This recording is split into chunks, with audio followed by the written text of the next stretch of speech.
disons que beaucoup de choses ne me choquent plus depuis longtemps. Quand je vois ce qui se passe en Europe par rapport à l'Afrique, il y a une malcompréhension presque endémique. On peut expliquer pourquoi. Parce qu'on se demande, mais qu'est-ce que c'est que ça? Comment les Européens au XXIe siècle continuent à voir l'Afrique?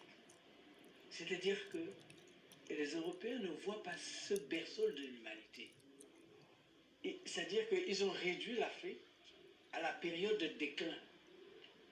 À la période de déclin, disons les 4 derniers ou 6 derniers siècles, esclavage, colonisation, c'est ça l'Afrique. Et jusqu'à présent, ils n'arrivent toujours pas à percevoir que il s'agit d'un continent qui a mis l'humanité au monde.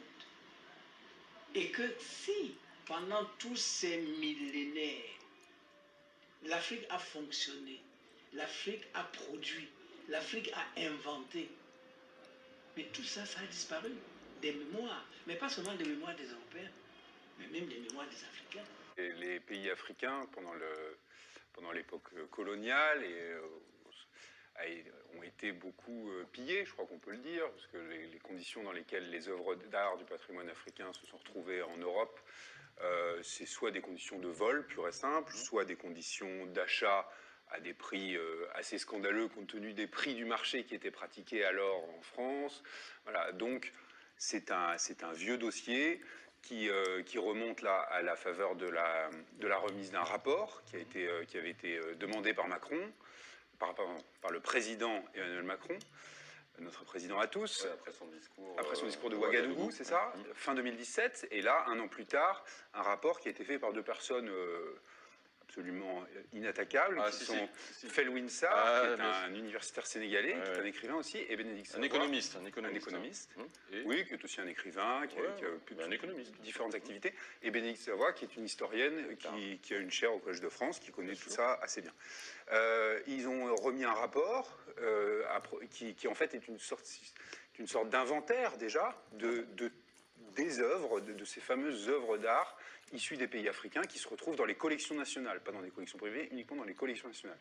Et en particulier au musée du Quai Branly. Tout ce qui est ici nous appartient, les 90 000 pièces. Ici, au musée du Quai Branly, et les 90 000 pièces, il y a approximativement 9 000 pièces qui viennent du Tchad, 9 000 et quelques du Nigeria, du Cameroun, 1428 du Congo, du Bénin, ainsi de suite. Donc, on voit aisément que, vous verrez à l'entrée de ces musées, il y a des noms. Ces noms-là, c'est le nom de colonisateurs qui ont pillé toutes ces œuvres d'art qui sont ici. Ça a été pillé entre 1880 et 1960. Donc, sous la colonisation, l'Afrique a été dépossédée de toutes ces richesses. Et ces richesses ici, vous voyez, pour rentrer ici, nous tous qui sommes ici, nous avons payé 9 euros. D'abord, c'était 12 euros. Faites le calcul pendant toutes ces années, combien est-ce que nos œuvres d'art et nos objets ont apporté des millions et des milliards aux musées parisiens, donc français, belges, anglais, allemands, américains. Les Africains d'aujourd'hui sont perdus parce qu'ils n'ont plus de repères. Les repères ont été enlevés. Alors, et c'est ça qui est extraordinaire, quand vous allez en Allemagne, en France, vous retrouvez l'Afrique qui a été emprisonnée quelque part, et les Africains eux-mêmes, ils n'ont pas accès à ces repères. Alors, et ils n'ont pas eu accès à ces repères, ce n'est pas une génération, ce n'est pas 2 générations, ce n'est pas 3 générations. Depuis, ils n'ont plus accès. C'est-à-dire on a vidé l'Afrique de l'essentiel pour mettre ça ailleurs et pratiquement pour enfermer. Et les Africains eux-mêmes, ils n'arrivent plus à se reconnecter avec eux-mêmes. Donc, quand je suis les débats en Europe, Humboldt, ou ce que le président Macron vient de dire, etc., il y a quelque chose qui doit se passer. C'est-à-dire qu'il faut arrêter un peu de voir cette image de l'Afrique en déclin, comme si c'est toujours ce qui a été, et ce qui a poussé un président français à dire que l'Afrique doit entrer dans l'histoire. L'Afrique est l'histoire de l'humanité. Donc, c'est-à-dire ce manque de connaissances profondes est lié aussi à une arrogance. C'est ça c'est-à-dire en gros, notre travail doit consister à dépasser aussi bien chez les Africains que chez les Européens ou chez les Américains. Parce que vous ne pouvez pas dire que pendant des milliers d'années, les gens ont inventé, que ce soit en mathématiques, que ce soit en physique, que ce soit en architecture, et que ce soit en poésie, que ce soit en religion. Et puis brusquement, ils se retrouvent dans une situation, effectivement, où on peut dire, mais ils ne sont même pas encore entrés dans l'histoire.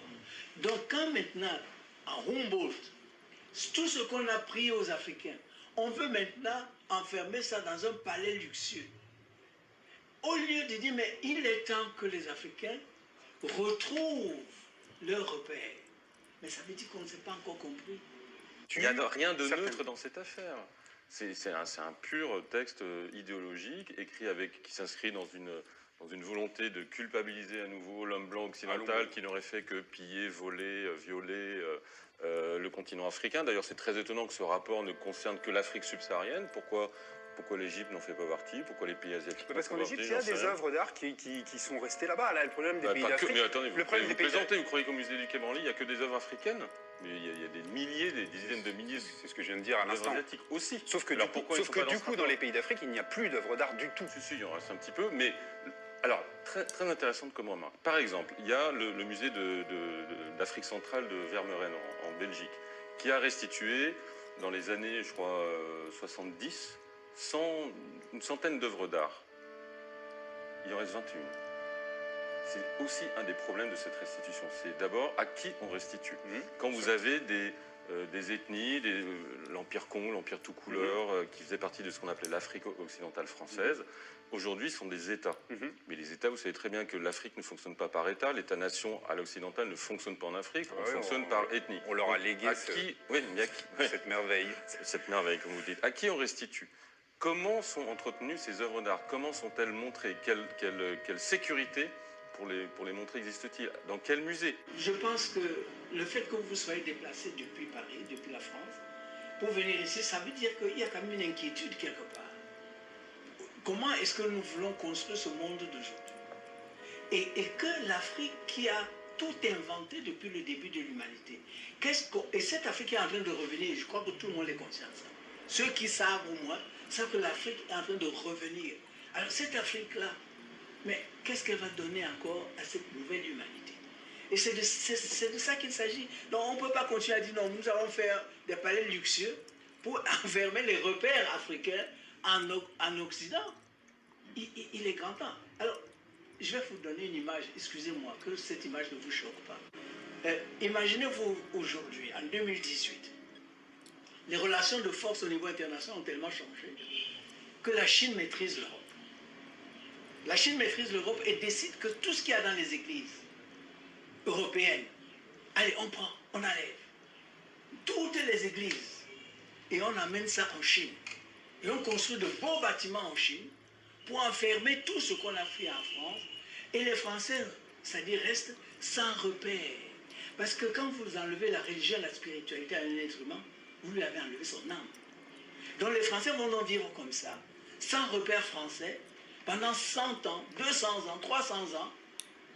Et bon, comme la nature a horreur du vide, on va remplir tout ça par la spiritualité chinoise, les inventions chinoises, où les Chinois vont dire, de toute façon c'est nous, eux là, les Français, ils n'ont rien inventé, ils sont des sauvages.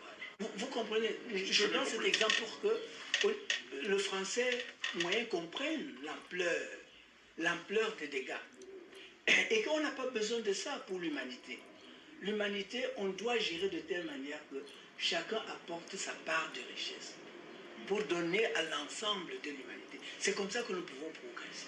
Ce rapport demande de tout foutre en l'air. Pas du tout. Ce rapport, il pose la première base qui est de faire un inventaire. Après, les conditions de restitution... Oui, ce qui demande le rapport, c'est de tout rendre.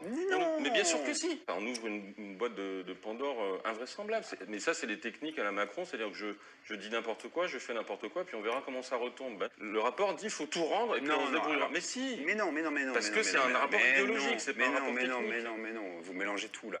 Non, mais faire un inventaire, c'est très bien. C'est pas une démarche absurde. Le conclure en disant il faut tout rendre, non. Donc ces œuvres-là ont été pillées sous la colonisation pendant que des femmes, des enfants étaient massacrés, tués, des hommes, des adolescents violés, torturés, jetés dans les océans, jetés dans les mers, pendant toute cette période ô combien inhumaine et dramatique que notre peuple a traversée juste après la colonisation, l'esclavage.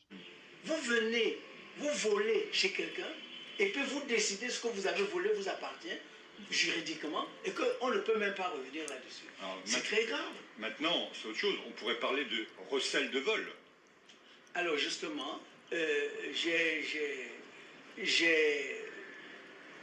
dans mon bras de fer avec l'Allemagne fédérale, sur le Tanguay, la proue princière de mon grand-père, puisque c'était le roi ici, quand les Allemands sont venus, il a dit que lui ne signe pas le contrat de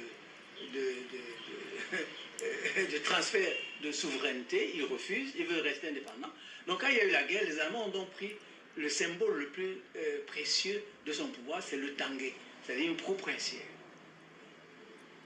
Maintenant, à partir du moment où les Allemands ont ça, nous sommes dans un bras de fer parce que je dis, mais écoutez, le consul allemand qui a pris, il a écrit, il a publié un livre en 1914 où il décrit comment il a pris. Il a d'abord demandé à la marine de ne pas encore bombarder parce qu'il veut entrer dedans et voir ce qu'il y a de précieux. Il prend donc le Tanguay de mon grand-père et maintenant,